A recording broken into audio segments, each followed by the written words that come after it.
What if the version of Christianity you've been living isn't Christian at all? What if the faith you were taught was just a polished performance with Jesus' name slapped on top? They know the lyrics. They post all the Bible verses. They shout amen louder than the preacher. But here's the truth. There's no fire. There's no fruit. No cross. And worst of all, no Christ. It looks like faith, but it's fake. It sounds like truth, but it's all rehearsed. It plays the part, but it doesn't carry the presence. Welcome to the Truth Seekers Ministries, where we don't water it down around here. We don't twist it up. And most of all, we don't skip the hard parts.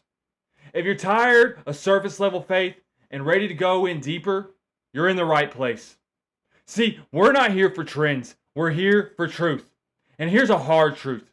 Jesus isn't coming back for a brand. He's coming back for a bride. So today, we're talking about counterfeit Christianity. The polished, platformed, palatable version of faith that's missing one major ingredient. Jesus. In this episode, we're exposing how cultural Christianity breeds comfort with no conviction.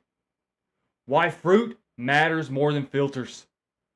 When emotions and feelings become religion instead of surrendering to Jesus. And how to tell if you're walking in true faith or a copy designed to just fit in and not following Christ. This one's not about them. It's about us too. Because here's the truth. We've elevated feelings over actually following someone. We've turned goosebumps into evidence of God instead of brokenness and repentance. Emotion isn't wrong, but emotion without obedience isn't worship. It's a spiritual theater. And it's time to test the fruit. It's time to tear off the mask. It's time to find out where we're living and if it's actually the gospel. When emotion becomes your God. We live in a generation that's more emotionally aware than ever and spiritually deceived more than ever too. Because somewhere along the line, we've stopped measuring truth by the word and started measuring it on how it makes us feel. I felt God in the room isn't the same as surrender to Him in a secret place. This is how emotion becomes religion. We chase goosebumps like it's confirmation, but ignore the conviction that actually brings transformation. We love the worship set. We raise our hands, maybe even cry, but we skip the altar like it's optional. We confess hype for holiness, as if God's presence is proven on how loud the speakers are, not how low our hearts actually bow. Jeremiah 17:9 says, "The heart is deceitful above all things." Is your faith built on feeling good? Because if it is, what happens when God leads you through a fire?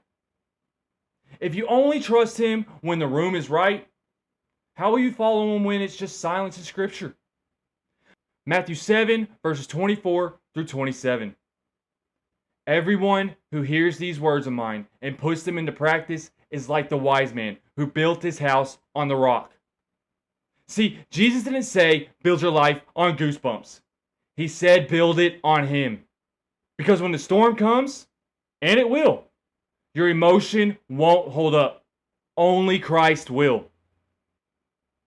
So the question is, are you following Jesus? Or are you just feeling Him? Has your worship become an emotional release instead of spiritual surrender? Are you building your faith on the rock? Or are you building it on sand? Because the truth isn't always loud. It's not always euphoric. But it always leads to Jesus. When Christian culture becomes your Christ. Let's talk about a different kind of counterfeit. Not just an emotion, but identity. We've got people out there that can quote the latest Christian influencers, but they haven't opened their Bible all week. We've got playlists full of worship, but lives empty of obedience. We know how to act saved without actually being surrendered. This is how Christian culture becomes a substitute. We speak fluid Christianese, but can't hear the shepherd's voice. We've mastered the Sunday show, but never stepped into daily surrender. We wear the cross, but dodge the actual cost. 2 Timothy 3:5 says, having a form of godliness, but denying its power. The culture looks clean. It sounds holy, but it lacks the fire. It lacks the cross. It trades repentance for relevance. So here's the question. Do you have a relationship with Jesus, or is it just routine? Is your Christianity shaped on culture or scripture? You can dress the part. You can say the lines. You can post all the Bible verses you want and still not know him. See, Jesus doesn't want your aesthetic. He wants your allegiance. And the devil, well, he doesn't mind if your Bible sits on a shelf, as long as it never makes it to your heart. When good works replace genuine faith. Not all counterfeits are loud. Some are polite, moral, and busy serving, but completely disconnected from Jesus. This is the gospel of performance, where doing good things becomes a substitute from actually knowing him. It's sneaky because it looks right. Church attendance is regular, volunteer lists are full, social feeds are inspirational. But deep down, there's no prayer life, no word in your spirit, no fire in secret places. Matthew 7, verses 22 and 23. Many will say to me, did we not prophesy in your name? And I will say, I never knew you. We've built ministries on effort without intimacy. We've applauded action while ignoring absence. Are you serving God? Or are you staying busy for him? If the platform disappeared, would your relationship still stand? Good works can never replace a surrendered heart. Activity for God means nothing without intimacy with him. When Jesus becomes a brand. In today's culture, Jesus isn't always denied outright. He gets rebranded. The name stays the same, but the message gets repackaged. Instead of take up your cross, it's follow your heart. Instead of deny yourself, it's discover yourself. Instead of repentance, we get rebranding. This isn't the Jesus of the Bible. I'll say it one more time. Not the Jesus of the Bible. This version of Jesus I call the Build-A-Bear Jesus. Soft, safe, customizable, always smiling, and guess what? No conviction required. It's a marketable, motivational, manageable version of him. Galatians 1 verses 6 through 7. You are turning to a different gospel, which is no gospel at all. The counterfeit version of Jesus doesn't call you out of sin. He just gives you a big hug while you're sitting in it. He doesn't lead you to holiness. He leads you to hype. Has your image of Jesus been shaped more by influence than Scripture? Are you following the Jesus of the Bible, or are you following the brand that sells? Jesus isn't your logo. He's your Lord. The real Jesus offends your flesh to free your soul. If the Jesus you're following is shaped by your feelings, you're not following Jesus. You're following a mirror. When truth gets filtered through feelings. Here's the final twist in counterfeit Christianity. We don't just reshape Jesus. We start reshaping the truth. Truth becomes flexible, conditional, filtered through feelings instead of forged in Scripture. We hear stuff today like, well, that verse just doesn't feel loving. As if your feelings are a filter for divine truth. We hear stuff like, well, I just don't believe God would do that. Because apparently God only exists to protect our preferences. And that doesn't sit right in my spirit. But the Holy Spirit isn't here to sit right with you. He's here to sanctify you. But truth isn't based on your spirit. It's based on His Word. See, in Proverbs 14:12 it says, there is a way that seems right to a man, but its end is the way to death. This is what happens when truth gets refined by comfort. We dilute the gospel until it can't convict, much less save.